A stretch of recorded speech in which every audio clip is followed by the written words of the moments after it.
115 officer. दिसंबर 1971 India अपने history की सबसे बड़ी जीत हासिल करता है। पाकिस्तान न केवल सरेंडर करता है बल्कि 2 टुकड़ों में बंट जाता है। बांग्लादेश का जन्म हुआ, पूरा देश विक्ट्री सेलिब्रेट कर रहा है, लेकिन इस सेलिब्रेशन के बीच में कुछ ऐसा हुआ जिसने इंडिया को हमेशा के लिए बदल के रख दिया। एक फॉरेन न्यूक्लियर पावर ने अपना सबसे डेंजरस वेपन इंडियन वाटर की तरफ भेज दिया, शायद जंग लड़ने के लिए या पीस निगोशिएट करने के लिए और या फिर एक मैसेज देने के लिए। और वो मैसेज सिंपल था, मैदान में जीत का कोई मतलब नहीं अगर असली पावर तुम्हारे हाथ में ना हो। क्या पता मैदान में आप जीत रहे हो और किसी बहाने को लेकर के अगला हिरोशिमा आपको ही बना दिया जाए। और उसके बाद जो हुआ वो कोई पब्लिक अनाउंसमेंट नहीं था, वो एक चुपचाप लिया गया फैसला था जिसके पीछे थी सालों की प्लानिंग, सीक्रेसी और दुनिया को धोखा देने वाली मास्टर क्लास। ये कहानी सिर्फ न्यूक्लियर टेस्ट की नहीं है, ये कहानी है कि कैसे इंडिया ने अपने दुश्मन देश से 4 कदम आगे सोचना सीखा।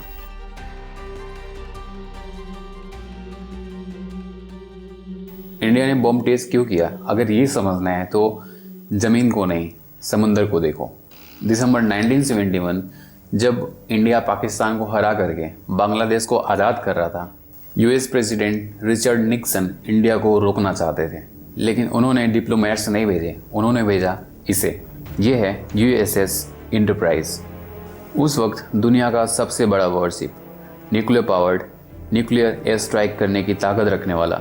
निक्सन ने टास्क फोर्स 74 को बे ऑफ बंगाल में भेजा इंडिया को डराने के लिए।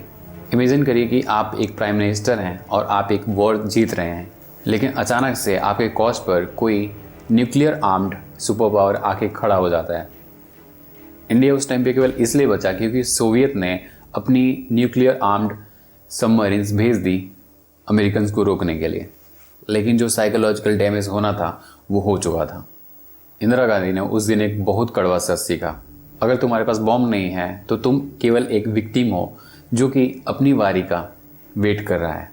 तो जीत ने इंडिया को कॉन्फिडेंस तो दिया, पर इंटरप्राइजेस ने इंडिया को डर दिया, और यही डर एक ट्रिगर पॉइंट बनता है न्यूक्लियर टेस्ट करने का। दिसंबर 1971 में वॉर के कुछ टाइम बाद विक्रम साराभाई की डेथ हो जाती है। इंदिरा गांधी ने एक नई टीम बनाई ऐसे लोगों की जो कि एग्रेसिव थे, होमी सेतना और राजा रमन्ना। सितंबर 1972 बार फैसिलिटी की टूर के दौरान इंदिरा गांधी ने वर्बल ऑर्डर दिए, कोई कागज़ नहीं और कोई कैबिनेट मीटिंग नहीं। इंडिया खुलेआम ये नहीं कह सकता था कि हम न्यूक बना रहे हैं, पूरी दुनिया हम पे सैंक्शन लगा देती है और हम इकोनॉमिकली ब्रेक हो जाते हैं। और इसीलिए उन्होंने इसको एक टर्म दिया PNE, यानी कि पीसफुल न्यूक्लियर एक्सप्लोजन। इसका मतलब ये था कि ये एक न्यूक्लियर डिवाइस नहीं है, बल्कि एक हम ऐसा बॉम्ब बना रहे हैं जो कि माइनिंग के लिए यूज़ होगा और कैनल वगैरह बनाने के लिए यूज़ होगा। मतलब ये एक छोटा सा अर्थ मूविंग डिवाइस है। अब टेक्निकली दोनों ही डिवाइसेस, यानी कि जो माइनिंग के लिए होती है और न्यूक्लियर बॉम्ब, दोनों ही विस्फोट करती हैं। तो ये डिवाइस एक अच्छा कवर हो सकती थी, एक अच्छा बहाना हो सकती थी, अगर हम डिटेल्स को छुपा सकें तो। अब कहानी का सबसे रिस्की हिस्सा शुरू होता है। जो चीज़ मूव करनी थी वो कोई छोटा सा सूटकेस या बॉक्स नहीं था, ये चीज़ एक इंडस्ट्रियल स्केल न्यूक्लियर डिवाइस था। वजन लगभग 1400 किलो, मेटल का एक भारी स्ट्रक्चर जिसको उठाने के लिए क्रेन की नीड होती है। इस डिवाइस को मुंबई से राजस्थान के पोखरण पहुंचाना था, जिसमें डिस्टेंस था लगभग 900 किलोमीटर, और वो भी कुछ इस तरह की दुनिया को इसकी खबर ना लगे और ऊपर आसमान में जो सैटेलाइट है वो इसको डिटेक्ट ना कर पाए।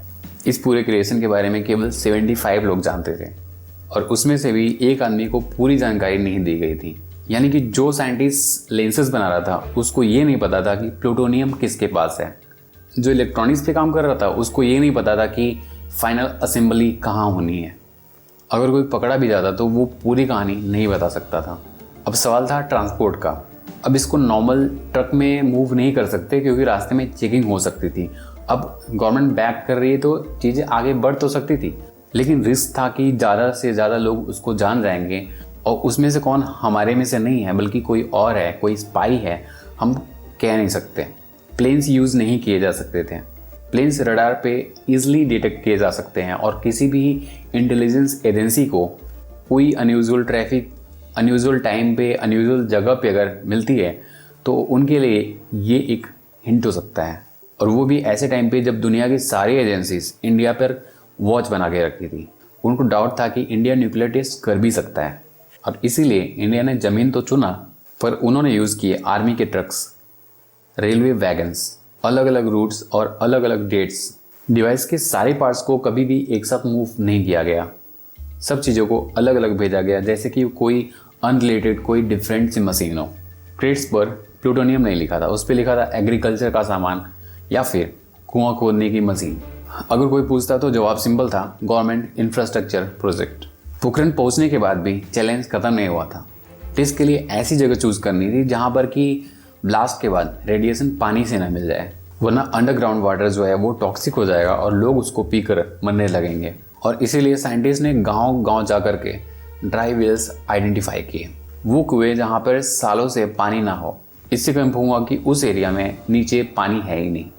वहीं पर इन्होंने 107 मीटर गहरा शाफ्ट खोदा, सीधा नहीं बल्कि एल शेप्ड। एल शेप का मतलब था कि ब्लास्ट के बाद जो टनल है वो कोलैप्स हो जाएगा और जो रेडिएशन है वो अंदर ही रह जाएगा।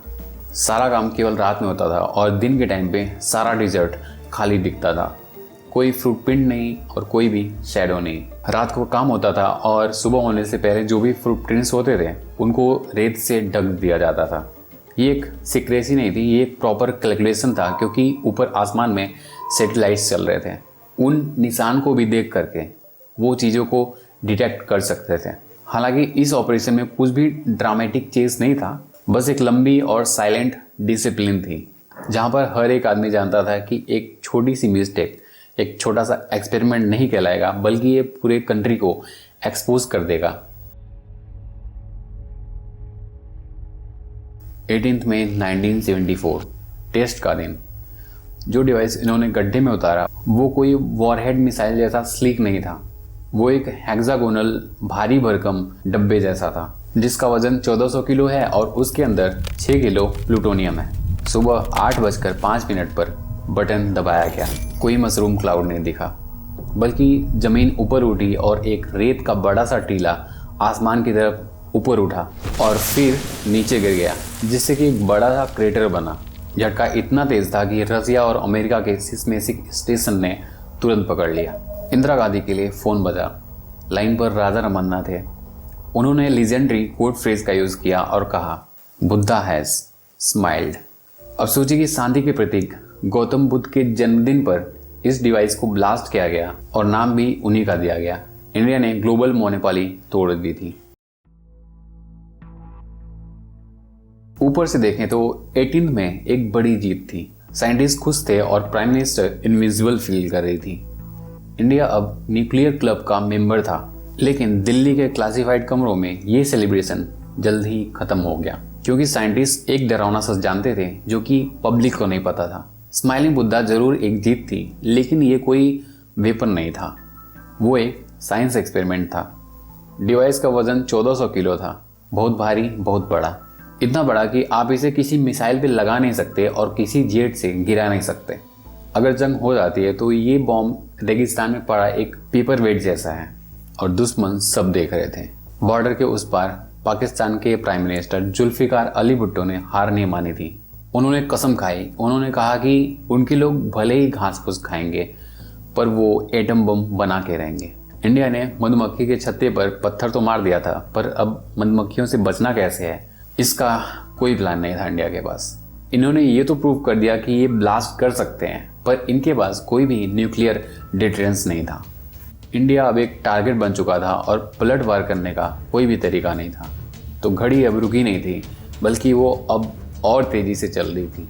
अगली बार जब इंडिया रेगिस्तान में जाएगा तो अब वो किसी पीसफुल एक्सपेरिमेंट के लिए नहीं, बल्कि अब एक वॉर वेपन टेस्टिंग के लिए। लेकिन जब पूरी दुनिया की नज़र आप पे हो तो आप हाइड्रोजन बम कैसे बनाते हैं, ये कहानी अगली वीडियो में।